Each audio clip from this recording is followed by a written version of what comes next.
Good afternoon, and Facebook Live from the Financial Aid Office. We're glad you're here. We're going to go over financial aid in general and ask some questions, and we'll give you some answers. And my name is Ron Day. I'm the Director of Financial Aid. Been here for about 13 years, and want these two lovely ladies on my right and left to introduce themselves now. I'm Sarah Baumhoff. I'm one of the Associate Directors of Financial Aid. I've been here about 9 years and have worked in financial aid for a lot longer than that. We're not going to talk about it. So my name is Samantha Helgeson. I'm one of the Assistant Directors in the Office of Scholarships and Financial Aid. I have been at KSU as an employee for almost 6 years, but I also did my undergraduate here as well. And they both are exceptional individuals. We certainly want this to be kind of an informal gathering. We're going to talk about some things and let you guys have some ample time to ask questions. So let's just go ahead and start by giving kind of an overview of how this whole thing works, because sometimes financial aid can be a little bit complex or convoluted, and so we want to try to simplify it as much as we possibly can. There are basically what we call sources and types of financial aid. The types of financial aid are basically scholarships and grants, or loan programs, or work programs. But the sources can be either four types: the federal government, the state, the institution, or the private sector. So when you're applying for financial aid, you're applying for all of those. Oftentimes we hear, I want to apply for financial aid, and you're meaning the grants and scholarships. But it does include loans. It does include any kind of scholarship that you might receive from an outside entity. So all of this that applies toward the educational cost is considered financial aid. So that's where you start first, of understanding basically what this is all about.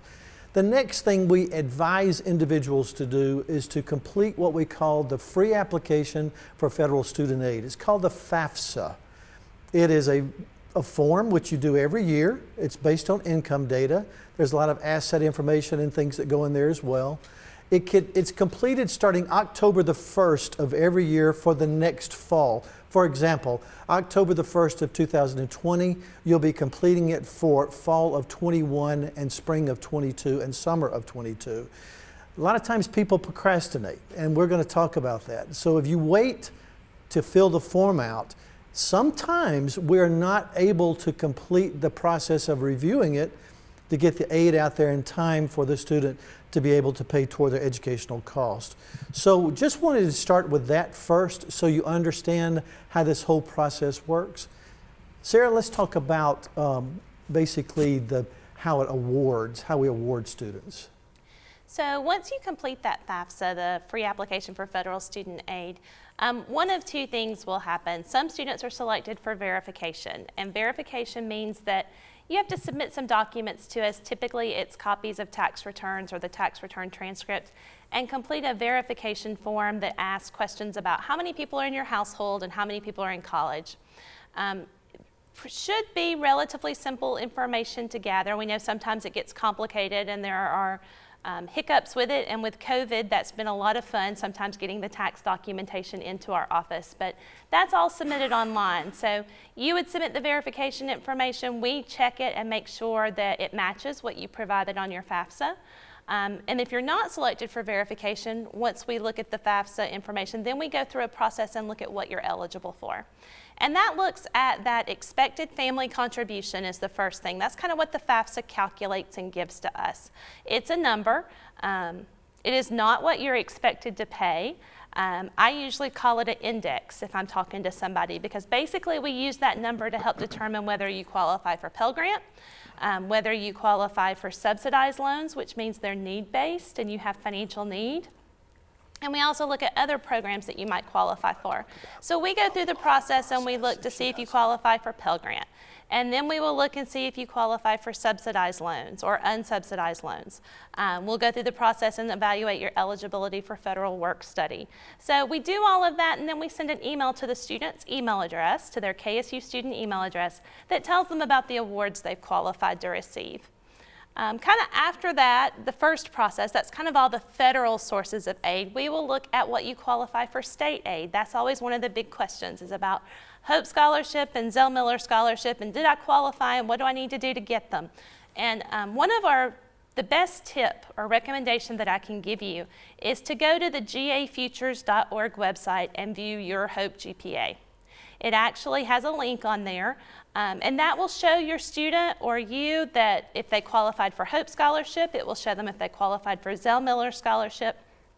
If you can't see any data there, then probably we can't either. And so sometimes there are some issues with finding the data with that state database, but your students' data should have started being sent after their 9th grade year in high school. And so you can actually start viewing it after they complete their 9th grade year, and then when their 10th grade transcripts go in to monitor their progress towards Hope Scholarship or Zell Miller Scholarship. And then we'll award those to you based on what the state tells us the program that you're eligible for. Kind of our running theme that you will hear from us if you call us or if you email us and you say, I'm sure my student should be Hope eligible. If it doesn't show up on gafutures.org, we're not going to award it to you. So we have to get that process worked out with them to make sure that your eligibility shows up. Very good. You guys, she mentioned the part about verification, and I want to touch on that, and I'm going to let Sam talk about it in just a moment. But roughly 30% of all the FAFSAs that are submitted go through kind of something akin to an audit. The federal government, the U.S. Department of Education, selects individuals and it tells them that they must submit some documentation. And I'm going to let Sam kind of talk you through that so you'll understand why we do it the way we do it for security purposes. So the verification portal is linked into your Owl Express account. So when you log in Owl Express and you go to the financial aid tab, one of the very first links is view and submit eligibility requirements. So if you've never been into this portal, the first time you will be required to verify your information. Again, we want to protect your information as much as possible, especially when we're getting into tax information and they might have some social security numbers on there and other important information you'd want to keep protected. So again, you'll log in and your verification requirements, they're listed right there. Everyone kind of has their own little space. Everything is submitted online. So if you don't have access to a scanner, snap a picture on your smartphone, upload it that way. We try to make it as easy as possible. We don't really have a preferred method as long as it gets uploaded. Again, that way you're not carrying paper to our office, it's not getting stuck in your backpack and it's in some random classroom somewhere.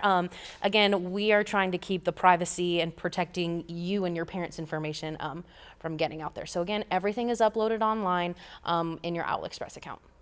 And it's a very easy process. It helps students, with the whole process. It details, it sends you messages, and it keeps you abreast of anything that's needed.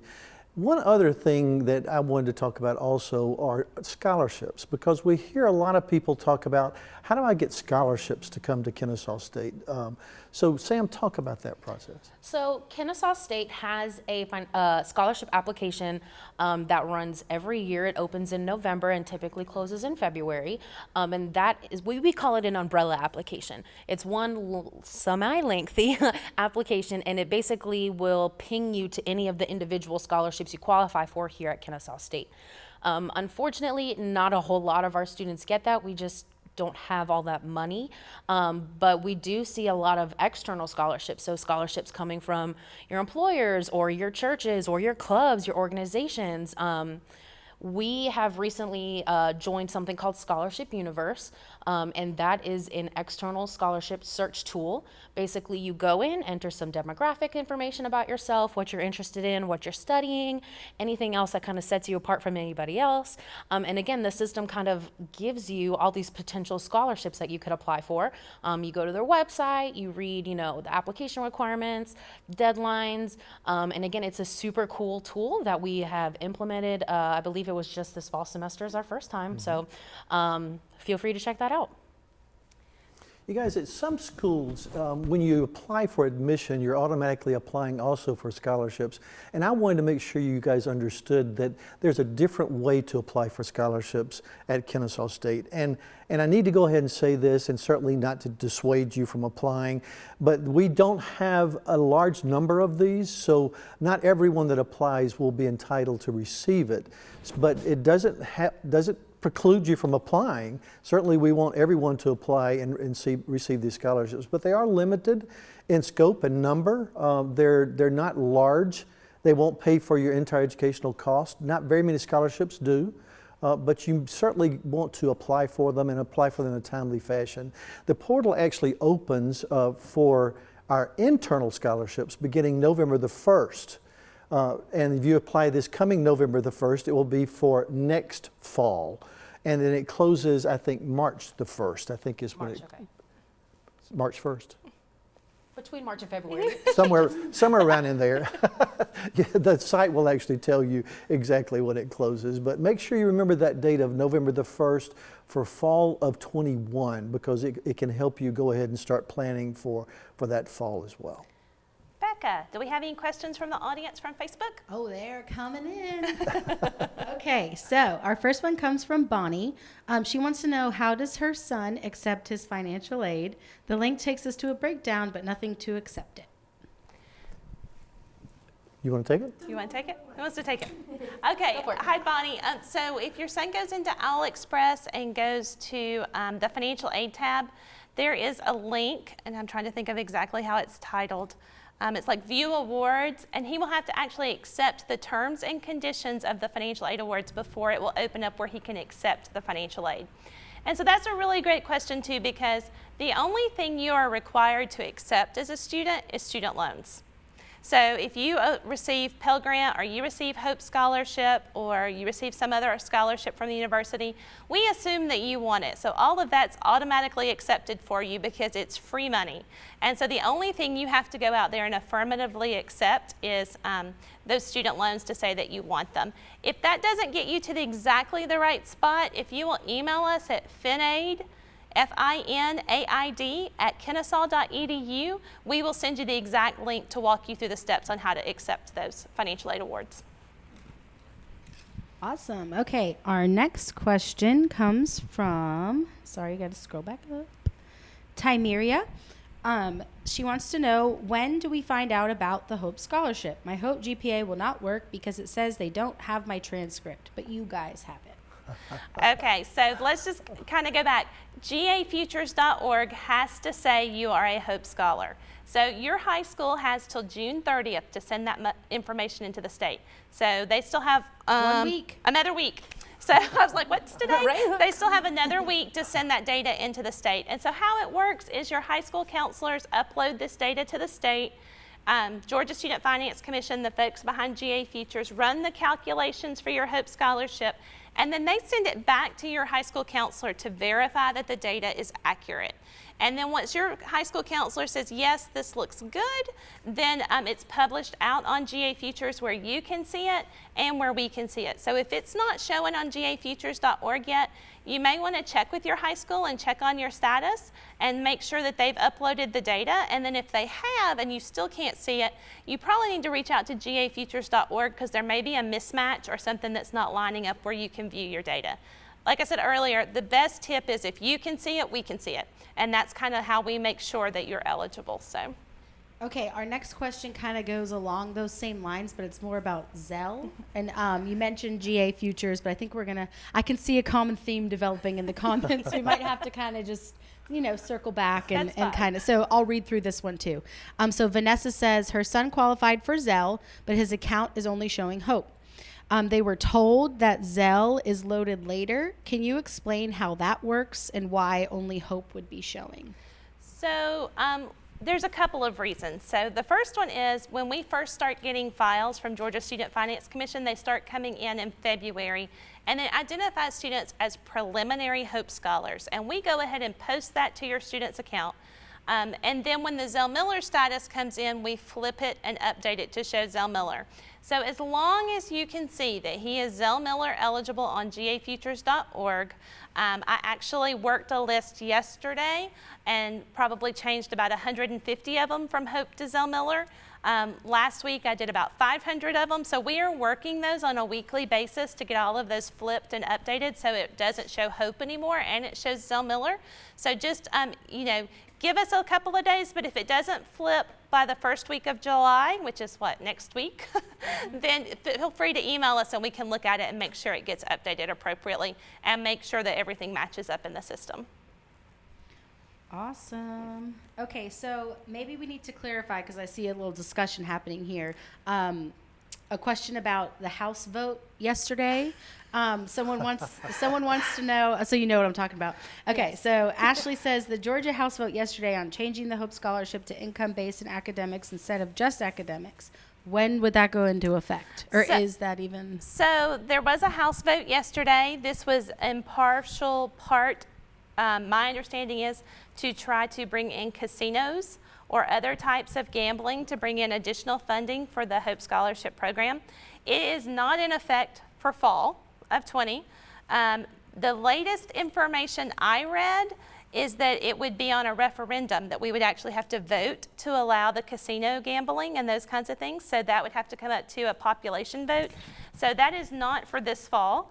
I don't know if it will pass all chambers to even be brought up to be done to a vote for to amend the Constitution to allow that.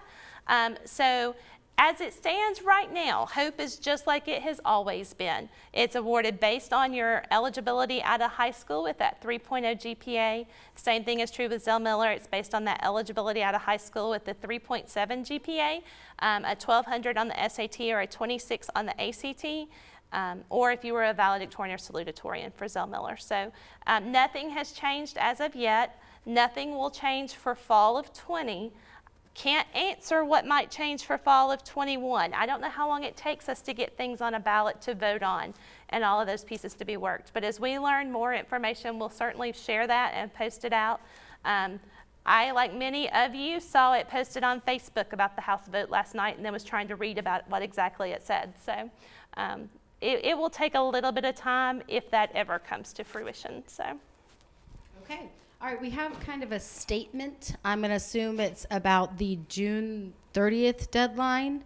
And this parent is kind of asking, do we communicate that with the high schools? I'm sure we do, but can we maybe talk about all of the measures that we take on our end and how along our deadlines are open and how we're here to serve everyone up until classes begin in the fall, essentially. So let's give them a little clearer timeline. So the June 30th deadline is for high school counselors to send the transcript data to Georgia Student Finance Commission to determine Hope eligibility and Zell Miller eligibility.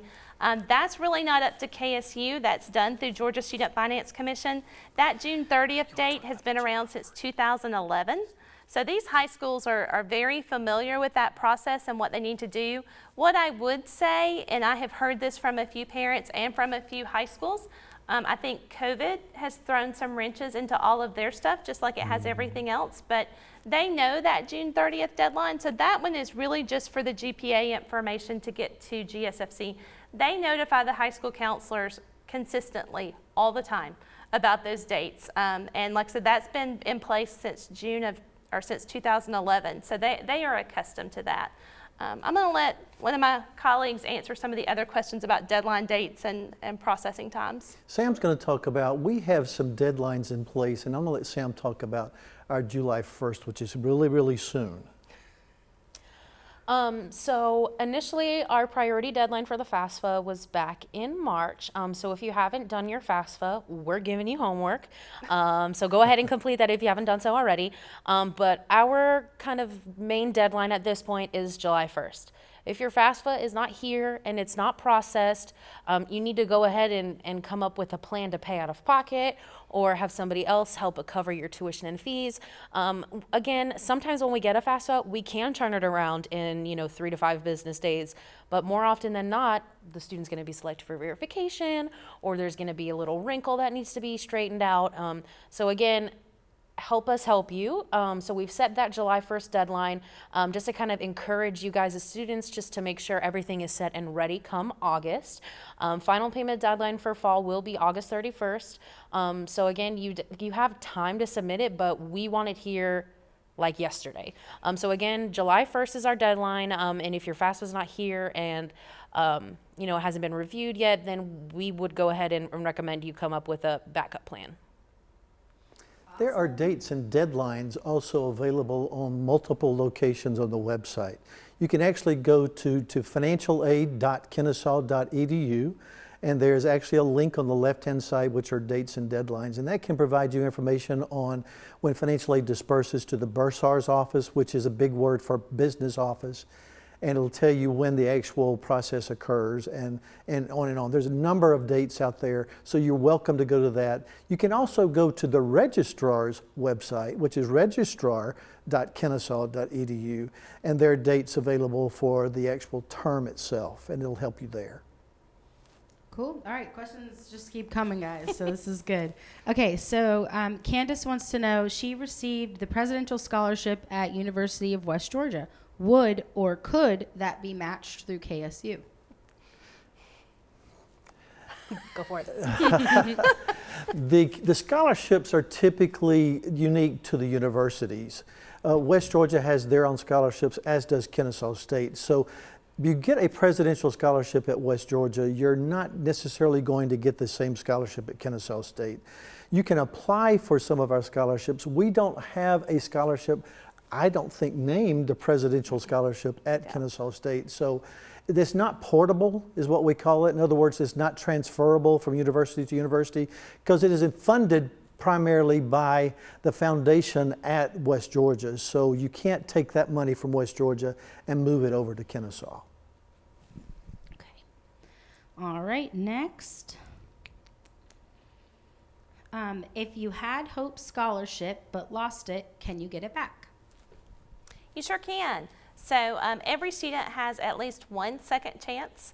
So the Hope Scholarship, if you don't have that 3.0 GPA at the checkpoint, either being the end of spring or 30, 60, or 90 attempted hours, you can potentially gain it when you hit another checkpoint. So if you lost it at the end of spring and you had 24 semester hours and you're taking 6 over the summer to get you to the 30, then we will check you at 30 to see if you can regain the Hope Scholarship with that 3.0 GPA. Now, fun tip. The gafutures.org website that we talked about to look for your high school information is also where you see your college GPA now to view for continued Hope eligibility or Zell Miller eligibility. So once you have that login, keep up with it because then you can monitor your Hope GPA there as well. And it will show you where you are in the checkpoints and if you can regain it. The only time you couldn't regain it is if you lost it at the 90-hour checkpoint. Is because, and if you'd already regained it more than once. That 90-hour checkpoint, once you've lost it there, there's not an opportunity to regain the Hope Scholarship. So now I'm thinking we should have had you guys come wearing shirts that say GA Futures. I know. I promise we're not advertising for them. Well, it's just lots of, where do I go to check the Hope? Yes. Where do I go? So I feel like we'll reiterate that. So you go to gafutures.org and the link is within the comments. I have another question from Katie. When will Pell be dispersed if it hasn't yet? Let me talk to you about the way this whole thing works. When you apply for financial aid, as we were talking about earlier when Sarah was mentioning about how you're going to receive notifications when you're awarded, then you're going to register for classes. Typically that's done during orientation period with the admission office. And when you go through the actual orientation, then you're going to apply, you're going to register for classes. And the next day or so, the Bursar, there will be actual charges posted where you can see how much your cost is going to be. July the 1st, we will do a process, what we call authorization, which basically says this amount of aid will be ready for payment towards your educational cost. That will occur. So you'll see your charges when you register. You'll see your financial aid at July the 1st. And then August, what's the date of disbursement? 28th. August the 28th is the day the actual aid releases and goes to the Bursar's office. The Bursar is the one that charges, collects, and refunds. We always kind of jokingly say, we're the good guys, we give you money, they're the ones that take it. Not really, they're good people. But that's the way it actually works. We release the aid to them, they apply it toward your charges on the 28th, and then you make a payment if you have an outstanding balance on the 31st. And you need to go ahead and make sure you do that payment, because if you don't do it, then your classes will be canceled. So actually the aid will not show that you currently have as authorized until July the 1st. One other thing very quickly, if you have more financial aid than you do charges, one of the wonderful things that Kennesaw State does is it allows you to go and purchase your books in the bookstore starting July the 1st with that credit up to $750 per semester. So that way you can go ahead and charge your books, and when your actual disbursement comes, the Bursar's office will then pay the bookstore back for the charges that you've had in the bookstore. Awesome. Okay. So Misty has a question. She says she thinks she knows the answer, but she just wants to clarify. Can you get Hope and Zell separately, or can you have both of them? It is one or the other, Misty. You're either a Hope Scholar or a Zell Miller Scholar. You don't get both. And they both are tuition-only awards, so that's part of the reason. Because obviously if you have both, it would be more than what tuition costs. So. Okay, next question.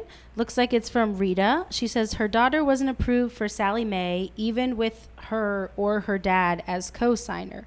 They don't have anyone else to co-sign. What can they do? She has hope, but needs more to stay on campus.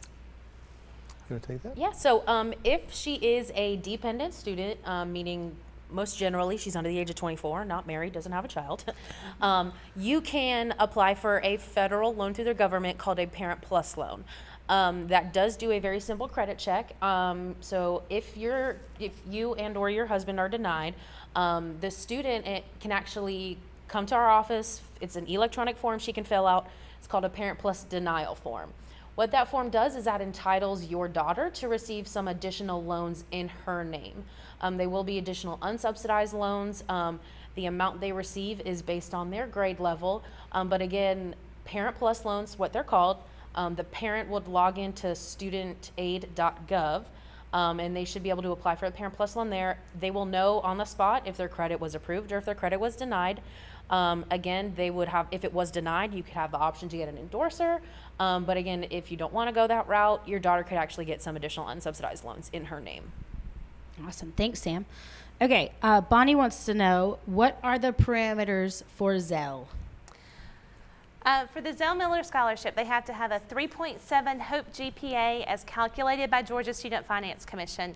And please keep in mind the way they calculate the GPA is different than what appears on a transcript. So we've already had a couple of parents reach out to us over the past couple of weeks saying we were just certain our students were getting Hope or Zell Miller because of what was printed on their high school transcript. But when they went to look at the Hope GPA, it is different. It is a different calculation. So they have to have a 3.7. They have to have a 1200 on the SAT. That's for critical reading and math, or a 26 on the ACT. So that's one set of criteria. Or they can be the valedictorian or salutatorian of their senior class. So you have to meet one of those paths of criteria to be able to get Zell Miller Scholarship. And you do have to be eligible at the time of high school graduation. You can't earn it once you're in college. So it's not like you can come to college and get a 4.0 and earn Zell Miller. It is designated at the time of high school graduation as the law stands now. There's always the possibility that they could decide to change that at some point in the future, but that is how it stands right now. Awesome. Okay. Sorry if I pronounced this wrong, but Ujawal wants to know about scholarships for international students. If there's anything different than what we do for not international students. Non-international. Okay. I mean, external scholarships will be your friend. You could probably even do a Google search and look for, scholarships for external students. Obviously, you never want to pay for anything like that. If something looks weird and you're questioning it, feel free to send it to our office. Not that we can fully vet it, but we could take a second glance at it. Again, it's really the same thing. Kennesaw State, do we have one that's specified for international students here? There's a couple of. I was gonna say, I thought there was like a some, very small right. Yeah, so you could, again, we encourage you to go ahead and complete the KSU application for scholarships. Again, opens in November. So you would have the opportunity there, but again, outside sources you're probably gonna have better luck with. Okay, and kind of on those notes, another student type, transfer student, can you clarify, it doesn't matter what type of student, it's one application here. Let's maybe talk a little bit more about that. So, and the deadlines too. There's not different scholarship deadlines for transfer students. Right, okay. So as Ron was saying, some schools, when you apply for admission, you apply for scholarships as well. So here at Kennesaw, we do have an entirely separate application for the scholarships. Again, linked through Owl Express. I said this term earlier, we call it the umbrella scholarship. So no, it doesn't matter if you're a graduate, undergraduate, in-state, out-of-state, biology major, nursing major, everything is covered in that one application. And then again, it will automatically match you with the ones that are within your major but no, there are no different applications, no different deadlines. It's pretty much all generally the same. And if you get one, how do you know? You will be notified via your KSU student email. That is pretty much where all of our correspondence go. Again, just to protect you guys. So KSU student email, you will get notified, and then it would also be posted on your Owl Express account as part of your award package.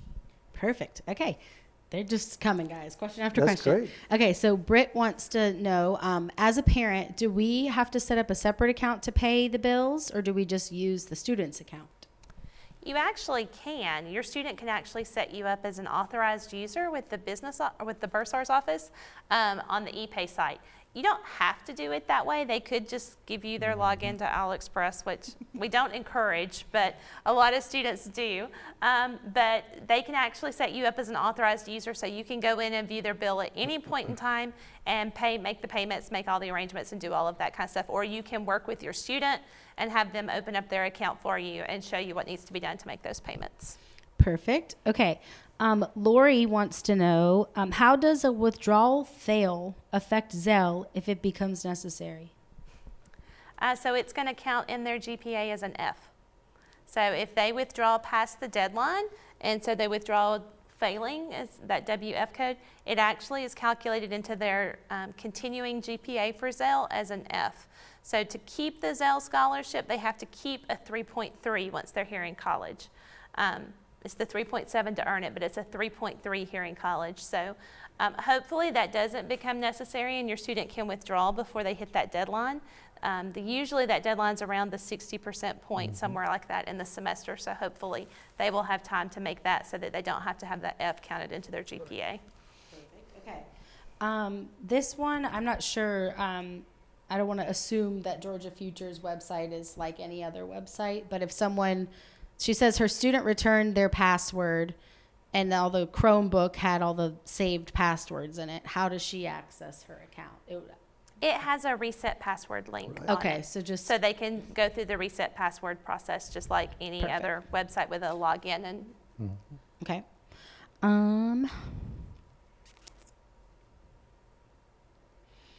Can you explain how to read my breakdown bill?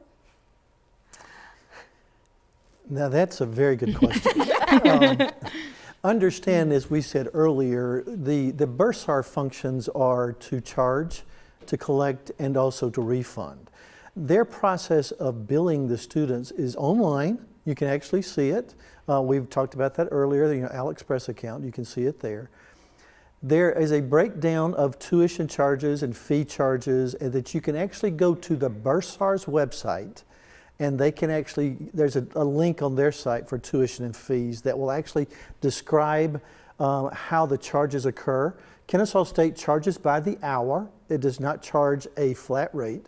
It also has a different fee structure. For a certain number of hours, you charge a certain number of fees. If you're full-time, it's a different amount of fees. There's one difference here, and I want to make sure everyone understands, and I want these guys to jump in what I'm about to say as well. The way room and board works is a little different at Kennesaw State than in most universities. We do have housing that what we call the university owns, which in other words goes through the student account as a charge. But the majority of our student housing, our residence life, our residents pay for housing the same way you do if you have like an account with a management service, like for rent. You pay monthly rent to a management service. So the way it works here is you can get financial aid, and when it refunds to you on September the 3rd, you can then take that refund and pay for your housing. So the bills, if you have questions, I would highly encourage you to email the Bursar. It's at Bursar, it's BURSARS, is that right? At kennesaw.edu. And they can actually help you in understanding the actual bill itself. And our scholarship application is closed, correct? correct. And It it is. closed on March. March 1st. And all notifications were sent out by mid-May about scholarships.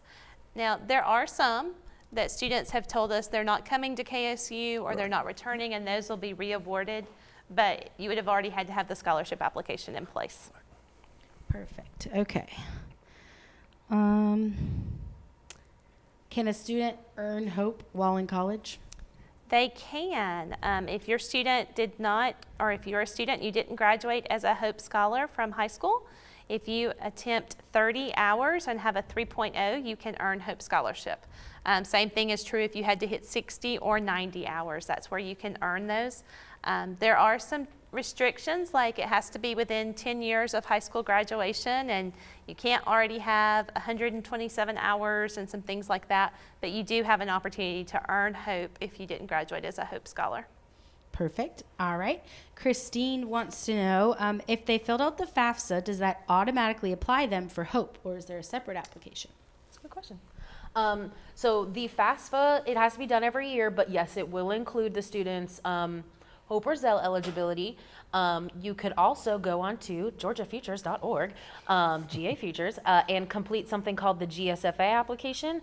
You do that once, and it is valid for, I believe they pushed it to 10 years now that they've extended the expiration date.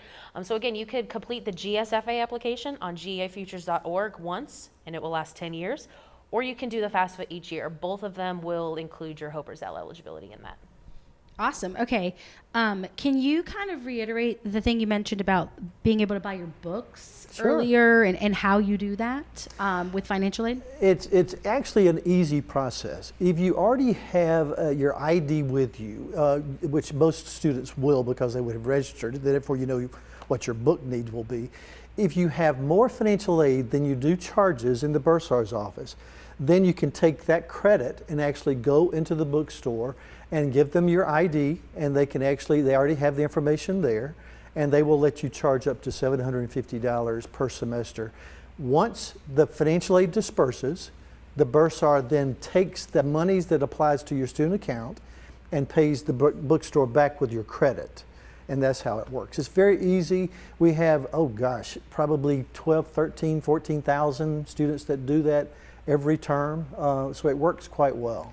And you don't have to come in. No. You can also order them online. Oh, that's a and good there's point. a spot that says, I want to use my financial aid, and you provide your KSU ID number, and they can do it online and charge it against your financial aid as well. So if you want to place, and a lot of times, check the bookstore's website, they offer free shipping.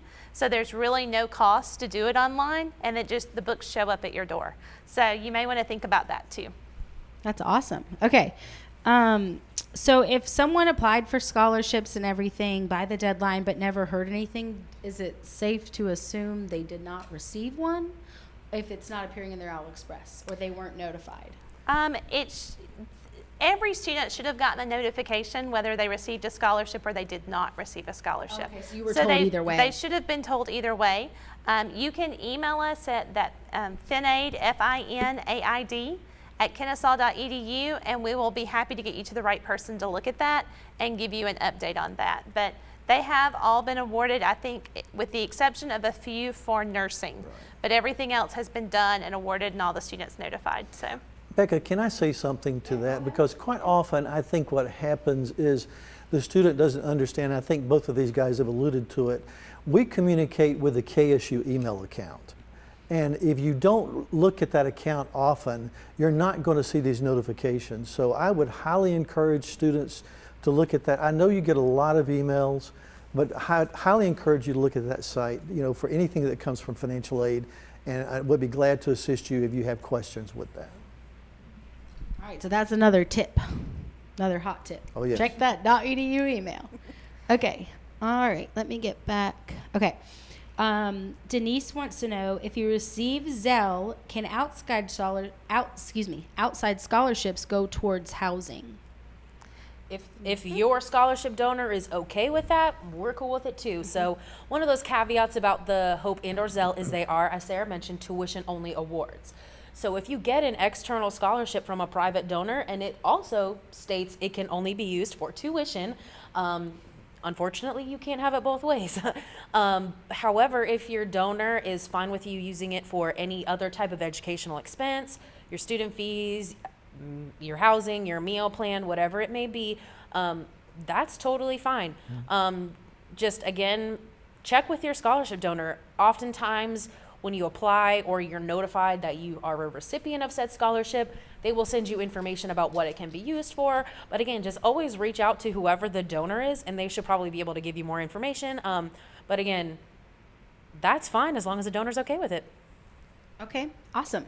So Candace wants to know, is there a list of outside scholarships that we recommend? So Samantha mentioned earlier Scholarship Universe, and that is where we send all external scholarship opportunities. So that the reason we recommend that you go there is those scholarships have been vetted by someone to make sure that they're legitimate and that it's not somebody just looking to get your name and address to mail you information.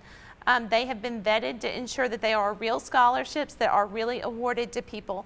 If you've ever Google searched for scholarships for college, you know that there are thousands and thousands of pages of them for all of these people who say they want to give scholarships. So the reason we direct you to Scholarship Universe is so that you go to a source that is vetted. One of the other big sources that I would recommend, especially if your student's just finishing high school, is your high school counselor's information. Most of them have a page on their website about scholarship opportunities that they know about, that may be local scholarships from a local organization, church, Your civic PTA. organization, your Yeah. PTA, Church, all of those everything. kinds of things. Never Check know. with those, because those often, like I know from experience from a couple of community groups that are always begging for students to apply for their scholarships. And $1,000 here or $500 there adds up really quickly if you get 3 or 4 of those. So that would be our top 2 recommendations of finding scholarships. We've talked about GA Futures. They have a scholarship search on their websites. College Board has a scholarship search on their website. So there are lots of different resources you can use, but those would probably be the top 2 we would recommend. And we don't actually publish what we call a list of outside scholarships because there's so many. But I need to reiterate what Sarah said. Be very cautious, and what Sam said as well. Don't ever pay someone to research you for scholarships. Or That to do doesn't your make any FAFSA. sense. Or to do your FAFSA, that's exactly right. The FAFSA, the First step is acronym is free, so make sure you don't pay anyone. Go to the Scholarship Universe website because it's kind of a funnel approach. As you keep answering questions, it'll funnel you down to the ones that actually apply to you. So I would highly encourage you to go there. It's a wonderful website, and it will Very certainly assist you. user-friendly. Oh yes, it's very, very good. Awesome. Okay, thanks, guys. So, so we know the scholarship application is closed, so it can't be edited. It's closed. Right. So every year, a student can refill it out. and Sure. include- so Absolutely. If, okay. Blank. So if And- information's changed, like a dual major, Sure. that kind of thing, so they can't go back and edit it. No. Okay. All right. And just real quick, we've talked about HOPE GPAs and what you have to keep to maintain eligibility, and that's a 3.0 in college, and now everything counts. So it's not like that high school GPA. Everything counts in college, and that's a 3.0, and for Zell Miller, it's a 3.3. But there's also something else that we do that's called satisfactory academic progress. Good point. And that is for any aid. That's for your Pell Grant, your student loans, your work study, anything. And the GPA required on that for an undergraduate student is a 2.0. So you have to keep a 2.0. You have to complete 67% of your classes. And you have a certain number of hours that you can get financial aid for. It's 150% of the hours required. And I usually, if I'm talking to parents or students, I'm like, we say you can have financial aid for up to 185 hours, but your parents may not let you go for 185 hours to college. They may say you've got to stop before then. But satisfactory academic progress is something else you will hear about from our office. If you don't meet the terms of one of those, it's one of the few times we send a letter to your home address. You're sent an email and a letter to a physical letter in the mail to your home address telling you you're on something called warning, which says basically if you don't start meeting these standards after the next semester, you're no longer eligible for financial aid. And so after 2 semesters where you're not meeting the standards, you go on what's called SAP failure. And basically you don't qualify for any financial aid unless you have some sort of extenuating circumstance. So we've all alluded to check into your KSU email and monitoring that kind of stuff.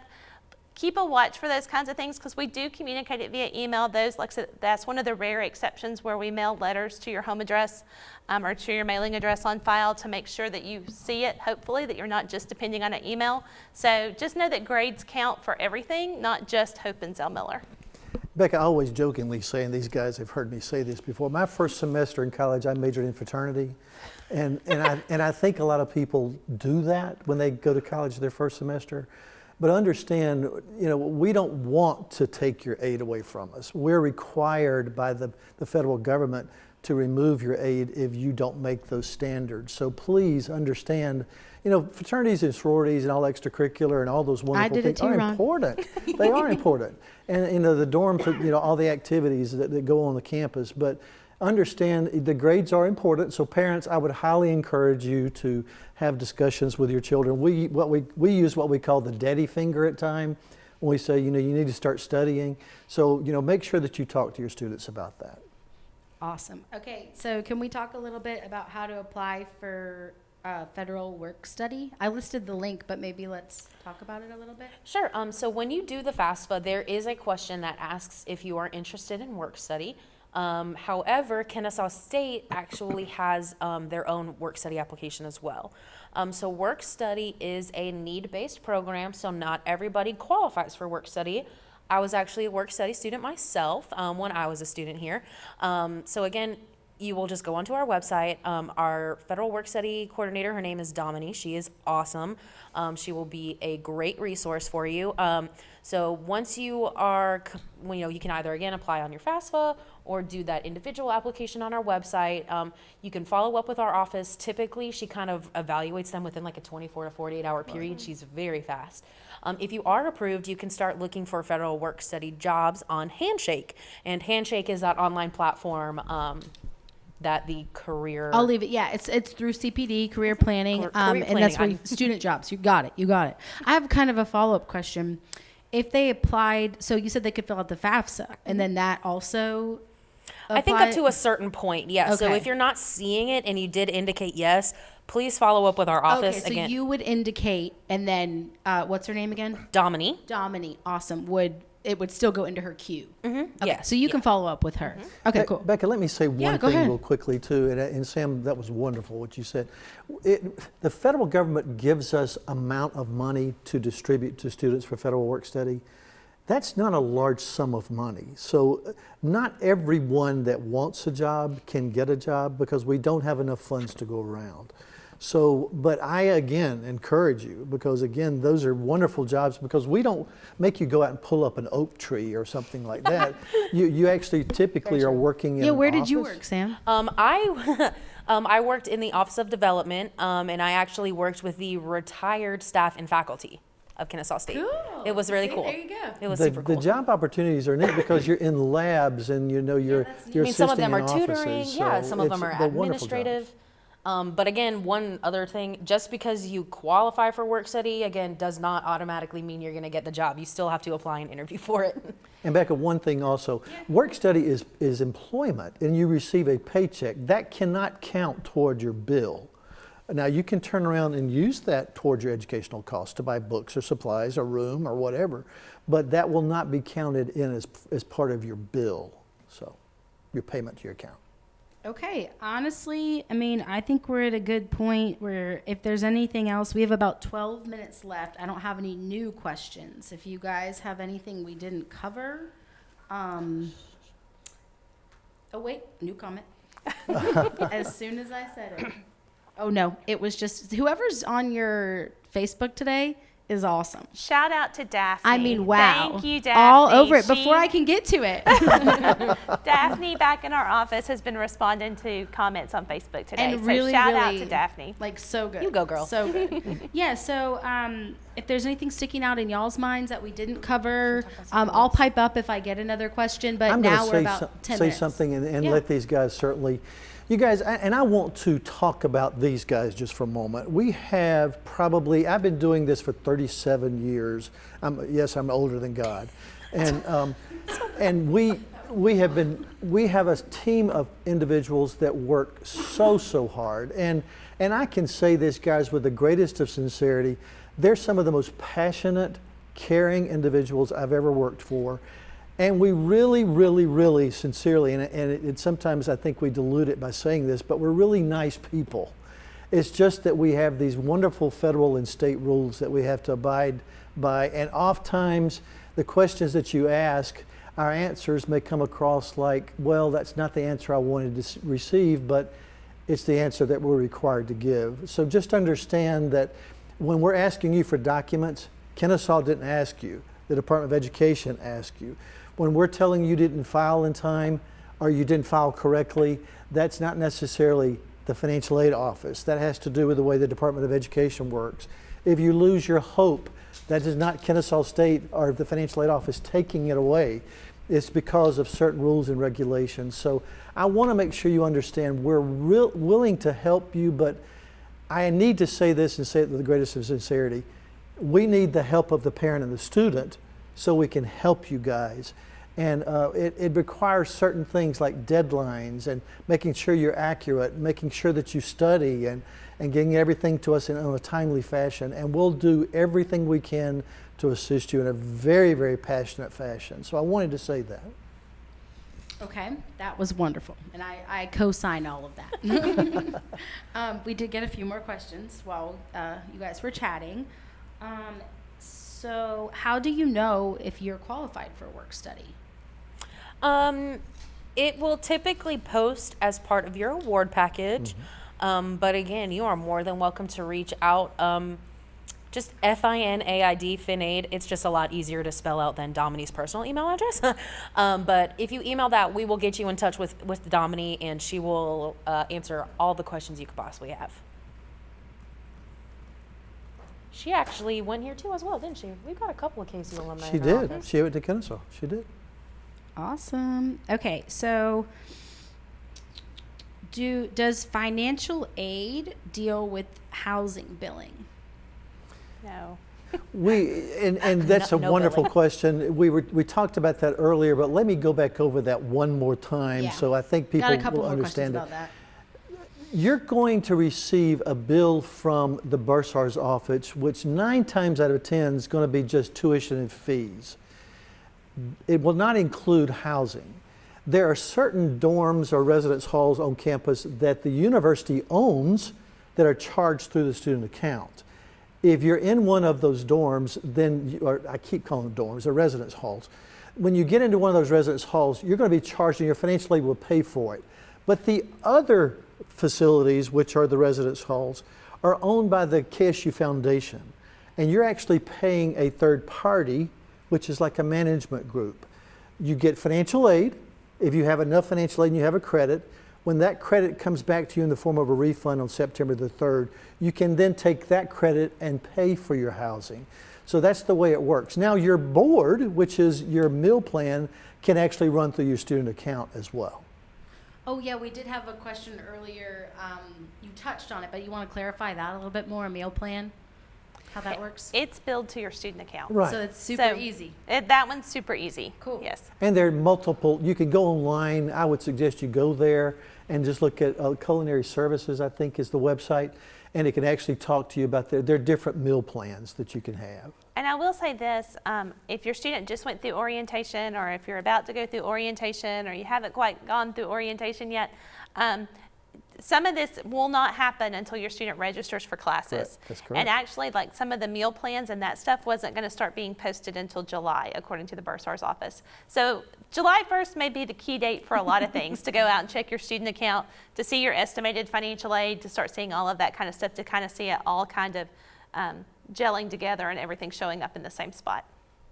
Awesome. Okay, so we have someone who admittedly tuned in late, but we'll forgive her.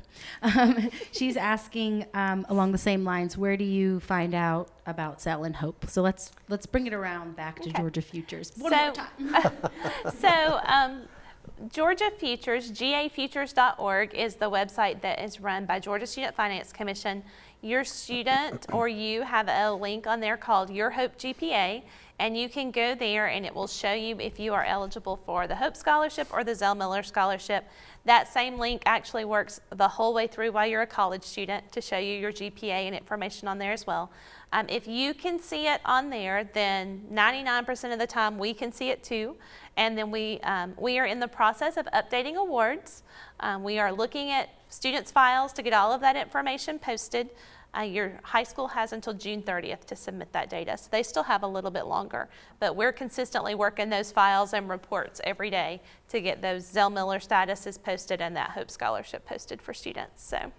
Awesome. And one more time, where do they accept that refund? Or where do they get it? Your refund is processed through the Bursar's office. And typically upon registration, so basically after your orientation, you'll probably get something in the mail from a company called Bank Mobile. Don't throw it out. It's legit. Yeah, a lot of parents like Yes, credit card. it No, is. toss it. That is a legit thing. That is the part, the company that Should I list that link, Bank Mobile? We're partnered with them, It's right? with, yeah, it's, The university if they go system. through card services, Okay.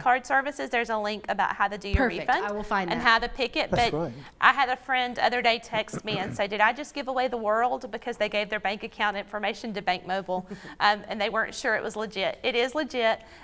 You don't have to use their card. You actually can go to their site and set it up so the refund goes to your bank account. So it gives you several options for refund preferences. It's direct deposit, they have a card you can put it on, or they will actually mail you a paper check if that's what you want to happen. So Yeah, it's awesome. I mean, That's how I used paid it. my Yeah, housing. Same. Yeah. Okay, I'm gonna list that link. I don't have any. Oh, wait. Here we go. When we received the Oh, we just touched on that again. Okay. So, while you're looking, in case anything last minute pops in, just to touch a little bit on COVID and where we are and what's going on. That's a good point. Very good point. You know, the office worked remotely for about 14 weeks, 12 weeks, somewhere in there. I don't know. A long time we were all at home. Anyway, we are back on campus and the office is open. We have limited staffing. We are asking that you follow all social distancing recommendations. You'll see a sign that comes when you come in that talks about wearing a mask. We have plexiglass shields to be between us and students when they come in, but we are open. So if you really want to come in and see somebody face to face and have that kind of discussion, we're here. We're here to help you with that. Our first preference or our first recommendation probably would be to meet with you virtually. We are happy to get with you online and do a video conference and Skype or do Microsoft Teams with you and talk with you about your students' financial aid or about your financial aid. But you can come into the office and do that if you want to. The other thing is we are hearing from lots of students and parents about just things that have changed due to COVID, whether it be job situations or job loss or all of these kinds of things. Please reach out to your student's financial aid counselor. Every student has a financial aid counselor assigned to them by the first letter of their last name, and you can find that on the Contact Us link on our website. Please reach out to them and they will help you walk through kind of what options there are, if there's anything we can do to assist you and help you. We know this is a weird time. We get it. We're used to being able to just pop out in the office and sit and talk to you and have all these things done. And this year's just different and it's just weird. And so please reach out and let us know how we can help you. Sometimes the answer is no. Sometimes we wish it weren't, and it hurts us as much as it hurts you sometimes when that answer is no. But please know that we would like you to at least ask and let us talk through the options with you, and we're here to help you with that at any point in time. So And I was going to get Sam or Sarah to talk about this, but I'm going to touch on it just for a moment, Becca, because I'm going to make sure I talk one thing which Sarah mentioned. You guys, we are an office which handles very privileged and private information because there's income tax data and on and on and on, and we're not allowed to share that with anyone. And I need to make sure parents understand there are going to be times when you're going to ask us to talk about your student's financial aid, and by law we're going to have to say to you, your student has to be present. And that's a very awkward conversation at times.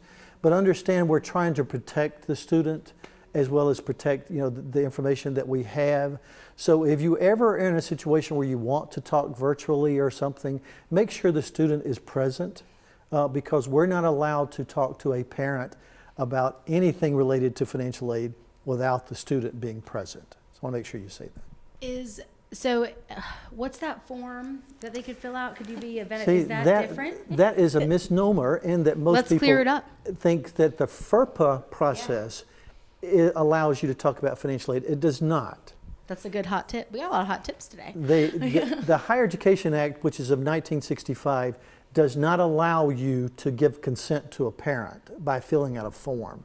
You must be present. We actually ask for your driver's license or your student ID so we can validate who indeed you are before we can talk. Okay, you guys have anything? Sam, I think you we're have anything? good. Thank you guys for joining us.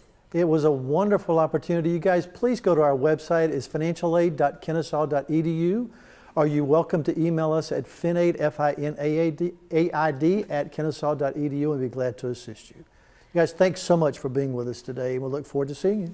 Hooty Hooty hoo! Oh, I forgot to do that.